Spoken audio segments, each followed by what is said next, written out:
Quand je suis arrivée en France, direct mon objectif c'était je vais être la numéro 1 française en simple dame. Rosie, quand elle est venue à Strasbourg, c'était plus difficile, parce qu'elle avait toujours mal à ses pieds, elle avait des hallux valgus. Et dès qu'on s'entraînait trop, elle avait mal. C'était dur de faire du haut niveau, puisqu'elle s'entraînait vraiment beaucoup moins que les autres.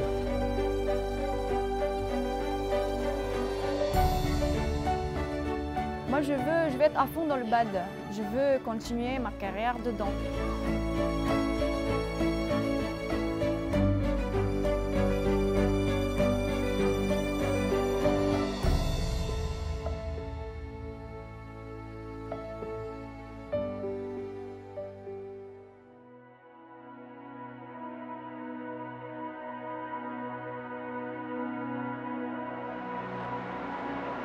C'est quoi le programme aujourd'hui?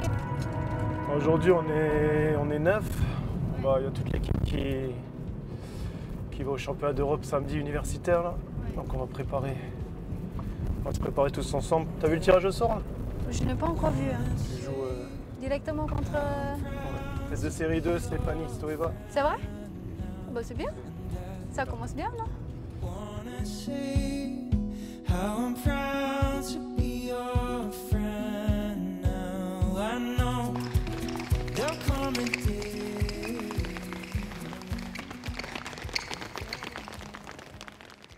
Quand j'étais enfant, j'étais très active, je bougeais partout en fait.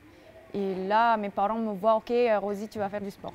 Ils ont vu notre voisin jouer au badminton sur la terrasse.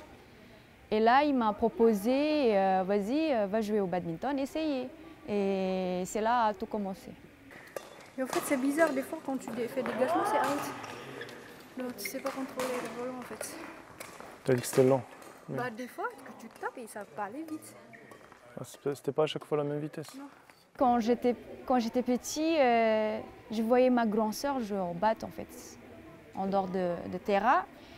Et là, je vois, elle faisait tellement, avec les gestes tellement belles, tellement techniques et physiques, en fait. Et aussi, c'est dans le duel. Moi, j'adore quand il y a un challenge entre moi et d'autres personnes en face.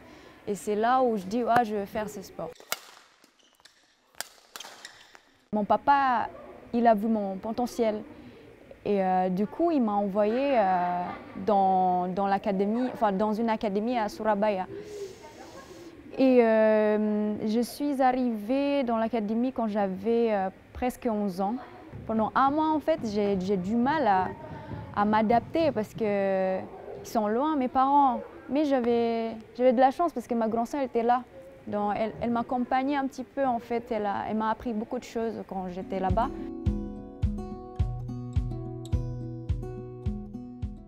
Après, il y avait un moment où en fait, je voulais changer, en fait. Je voulais changer d'académie, mais ce n'était pas possible. Du coup, j'ai arrêté un petit peu le bad. J'étais un peu perdue. Mais ma grande sœur, elle était déjà en Europe. C'est en ce moment-là, elle m'a proposé, vas-y, viens avec moi en Europe. J'ai dit, pourquoi pas, je vais essayer. C'était à République tchèque, à Prague. Accompagne bien. En même temps, il y avait un club en France qui cherche en fait une joueuse de simple. Et moi, j'étais sur place, pourquoi pas.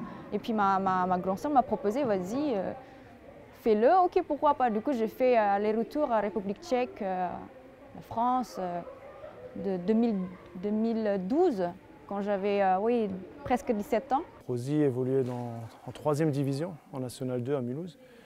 Et je trouvais que c'était dommage qu'une fille de son niveau ne puisse pas évoluer à un niveau plus élevé.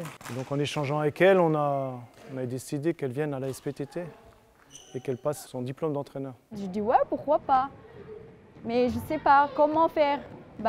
Du coup, la SPTT m'a aidé de faire ses études. J'étais salariée à l'SPTT badminton pendant quelques années. Et j'étais bien accompagnée en fait par le club. Et là, accompagne ta jambe. Voilà, trop tard. En même temps. Allez, ta jambe. Voilà, bien. Allez. Ah, il est bon, hein?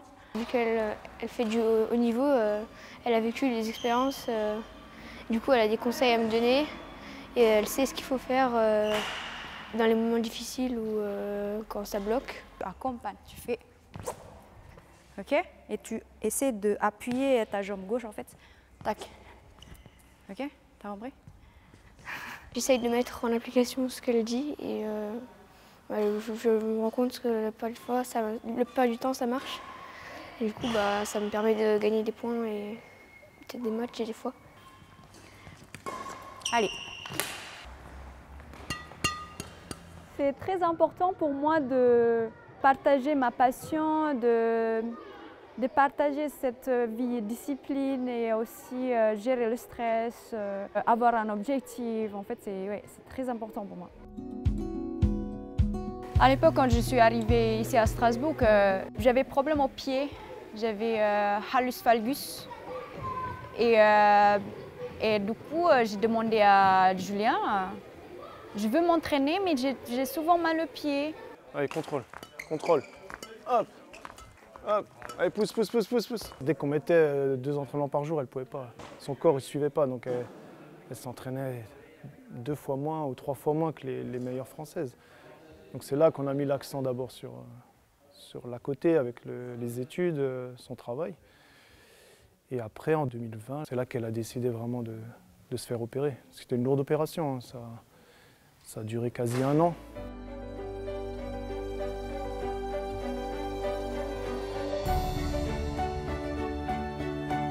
Rosie, elle a eu des gros soucis de santé au pied. Elle a été opérée 3 fois du même pied. Et là, depuis 1 an et demi, 2 ans, tout va beaucoup mieux pour elle.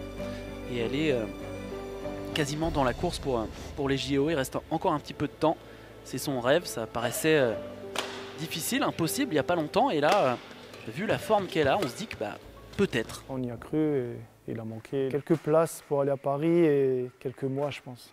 Mais elle a quand même pu vivre ses premières sélections en équipe de France. Elle a pu participer au championnat d'Europe par équipe, championnat d'Europe individuel. Donc déjà, je trouve pour elle entre-temps, elle a eu la naturalisation, c'était déjà de belles choses. Porter le maillot France, je pense que c'était déjà, pour elle, c'était vraiment un bel événement. J'ai voulu prendre la nationalité française parce que quand je suis arrivée en 2012, je me sens déjà chez moi ici. Je me dis, je veux passer ma vie ici. C'est très important pour moi parce qu'il y a la liberté et l'égalité en fait. J'aime les valeurs françaises en fait.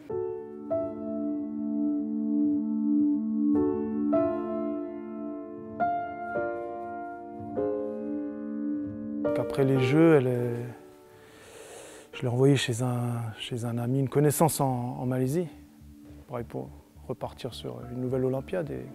Donc elle a fait un stage à moitié en Malaisie, à moitié en Thaïlande, avec beaucoup de volume d'entraînement et ça se passait super bien.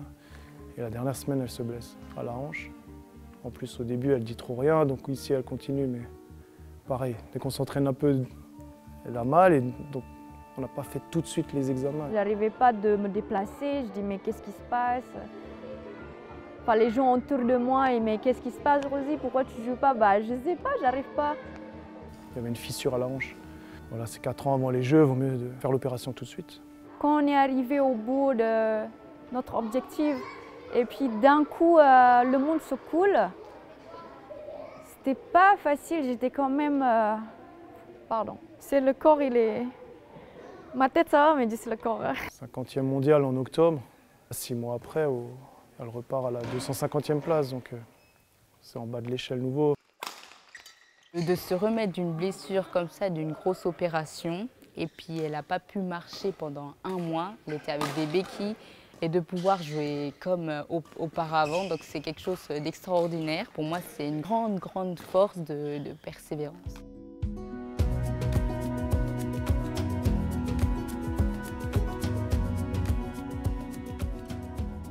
Je sais que je peux encore le faire. J'étais bien entourée, en fait, ça c'est plus important qu'on est blessé.